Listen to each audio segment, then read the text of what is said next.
పరిపాలనలో విఫలమైన జగన్ ప్రభుత్వం అని అన్నారు శాసనసభ మాజీ సభ్యులు దక్షిణ నియోజకవర్గం తెలుగుదేశం పార్టీ ఇన్ఛార్జ్ గండి బాబ్జీ. శనివారం ఉదయం జిల్లా తెలుగుదేశం పార్టీ కార్యాలయంలో జరిగిన విలేకరుల సమావేశంలో ఆయన మాట్లాడుతూ, ఇంకా ఎక్కువే చాలా వృత్తులు దెబ్బతిన్నాయి. నిర్మాణ రంగంలో తాపీ మనుషులు దెబ్బతిన్నారు, కూలి మనుషులు దెబ్బతిన్నారు, ఐరన్ అమ్ముకునే వాడు దెబ్బతిన్నాడు, సిమెంట్ అమ్ముకునే వాడు దెబ్బతిన్నాడు. ఇలాగా కొన్ని రంగాలు కూలిపోయి టర్న్ ఓవర్ దెబ్బతిని రాష్ట్రం ఆర్థికంగా చాలా నష్టపోయింది. మరి జగన్ రెడ్డి గారికి ఇవన్నీ కనిపించట్లేదా అని చెప్పి మేము అడుగుతున్నాం.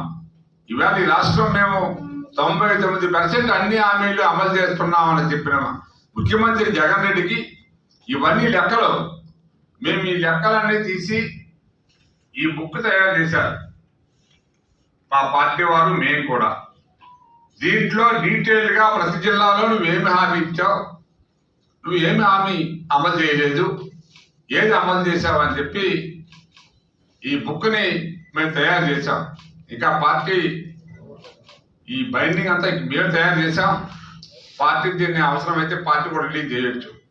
అందువల్ల మేము చెప్పేది ఏమిటంటే, ఇట్లా ఒక్కొక్క రంగాన్ని తీసుకుంటే ఇవన్నీ కూడా ఫెయిల్యూర్స్ ఉన్నాయి.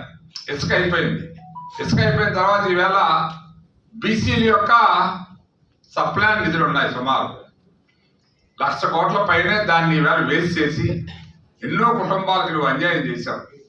అంతకుముందు ఎవరైనా ఎస్సీ ఎస్టీ కమ్యూనిటీ వాళ్ళు కారు నడుపుకుంటామంటే సుమారు 3 లక్షల దాకా సబ్సిడీ ఇచ్చి ఇన్నోవా కార్లు, మామూలు వేరేగా స్కార్పియోలు ఇవన్నీ కూడా ఇచ్చి ట్యాక్సీగా నడుపుకోమని చెప్పి ఉపాధి కల్పించేవారు. మరి నువ్వు యువకులకి 75% ఈ స్థానికంగా ఉన్న ఫ్యాక్టరీల్లో 75% ఉద్యోగాలు ఇస్తానని చెప్పి జీవో ఇచ్చావు. ఏ ఒక్క ఫ్యాక్టరీ అయినా నువ్వు ఇచ్చిన జీవోని అమలు చేసిందా? దమ్ముంటే ఎవరైనా వచ్చి చెప్పండి. పోనీగో కొత్త ఫ్యాక్టరీలు మీరు ఇక్కడ ఇండస్ట్రీ సమితి పెట్టినప్పుడు 8 లక్షల కోట్ల రూపాయలు మాకు వచ్చేసింది. ఇక్కడికి మేము అన్ని గ్రౌండ్ చేస్తామని చెప్పారు. ఒక్కటైనా ఛాలెంజ్ చేస్తున్నాం. ఇక్కడ పరిశ్రమల మంత్రులు ఉన్నారు ఈ జిల్లాలో, లేకపోతే ఎమ్మెల్యేలు ఉన్నారు, మంత్రులు ఉన్నారు. మీరు వచ్చి చెప్పండి, ఇదిగో పలానా ఫ్యాక్టరీ వల్ల ఇన్ని వేల ఉద్యోగాలు వచ్చాయి, మేము ఇచ్చిన జీవో వల్ల 75% ఉద్యోగాలు మనం వేయగలిగాం. ఇక్కడ నేవల పోస్టు చాలా ఇంపార్టెంట్ వర్క్ అలమంచిలో జరిగితే కనీసం అక్కడ భూ రైతులకి సరైన పరిహారం కూడా ఇవ్వకపోతే కొన్ని నెలల పాటు ధర్నాలు చేస్తే వాళ్ళకి దిక్కు దివాణం లేకుండా వాళ్ళ దేవుడు అని ఏడ్చుకుంటూ అక్కడ ఎమ్మెల్యే చెప్పినట్లు మీరు ధర్నాలు చేయకండి, డెఫినెట్గా మేము ఏదో న్యాయం చేస్తామంటే అలసిపోయి ఆ ధర్నాలు విరమించుకున్నారు. వాళ్ళు సుమారు 6 నెలల దాకా ధర్నాలు చేశారు. మాకు సరైన పరిహారం ఇవ్వండి, మాకు ఉద్యోగ పద్ధతి ఇవ్వండి.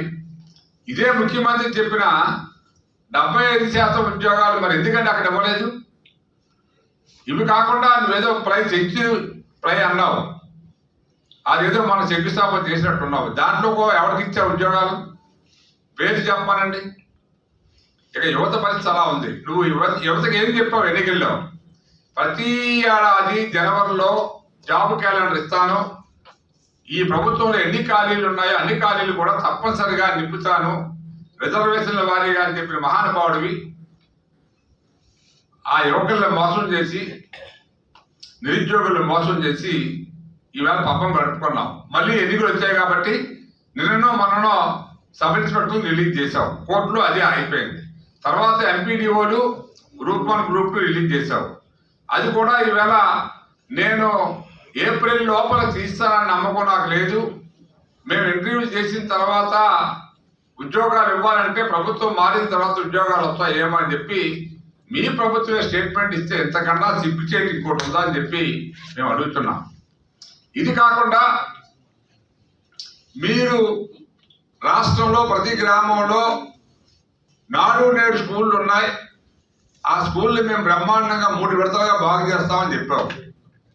ఈ జిల్లాలో అడుగుతున్నాను నేను, ఎన్ని స్కూల్స్ బాగు చేశావు? ఎంతమంది విద్యార్థులు పెరిగారు? మీరు లెక్కలు ఇవ్వండి. మీరు శ్వేతపత్రం రిలీజ్ చేయండి దమ్ముంటే. మేము చూసాం చాలా స్కూళ్ళల్లో నువ్వు డెవలప్మెంట్ చేసే స్కూళ్ళల్లో డబ్బు పెట్టడం అనవసరంగా వేస్ట్ అయిపోయింది. ఒక్క విద్యార్థి కూడా లేడు. ఉదాహరణకి నా సొంతూరు మొగలపురం సుమారు 200-300 విద్యార్థులు ఉంటే ఇవాళ ఒకే ఒక విద్యార్థి దానికి నాడు నేడు ఇవ్వలేదు. ఎందుకంటే మేము ఎగిరించి కాబట్టి ఇవ్వలేదు. కానీ నువ్వు దాన్ని నాడు నేడు ద్వారా బాగు చేసి పెద్ద స్కూల్ అది సుమారు నువ్వు 10 లక్షలు 15 లక్షలు పెడితే అది బూడిదలో కొంచెం పనిలేదు. చదువుకి ఉపయోగపడదు, విద్యార్థులు లేరు. నువ్వు సంస్కరణలు తీసుకొచ్చానని చెప్పావు విద్యలో. బైజూస్ ద్వారా నీకు బ్రహ్మాండమైన కంటెంట్ ఇచ్చాను, నేను ల్యాప్టాప్లు ఇచ్చానని చెప్పి ఊదరగొట్టి అవి ఆ ల్యాప్టాప్లు వారం రోజులు వాడిన తర్వాత ఎందుకు పనిచేస్తే కూడా తెలియకుండా పోయింది. ఈ మధ్య మనం పేపర్లో కూడా చూసాం. ఇటువంటివన్నీ కూడా చేసి ఆ బైజూస్కి ఎక్కడ లేని డబ్బు కాంట్రాక్ట్ డబ్బు ఇచ్చి అందులో మీ కమిషన్లు కొట్టేశారు. ఇదే విద్యా విధానం. ఈవేళ మనం నెమ్మదిగా స్వాతంత్రం వచ్చిన దగ్గర నుంచి విద్య మనకు పద్ధతిలో జరుగుతుంది, మన రాష్ట్రాల్లో కానీ ఇతర రాష్ట్రాల్లో కానీ.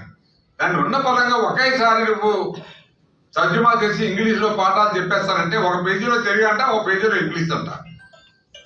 ఇది ఎక్కడ సిస్టమ్ మాకు అర్థం అవ్వలేదు. సో దీనివల్ల కూడా విద్యా వ్యవస్థ పాడైపోయింది. దీన్ని కూడా గాడిలో పెట్టాల్సిన అవసరం ఉంది. ఇక రైతులు ఉన్నారు గ్రామాల్లో.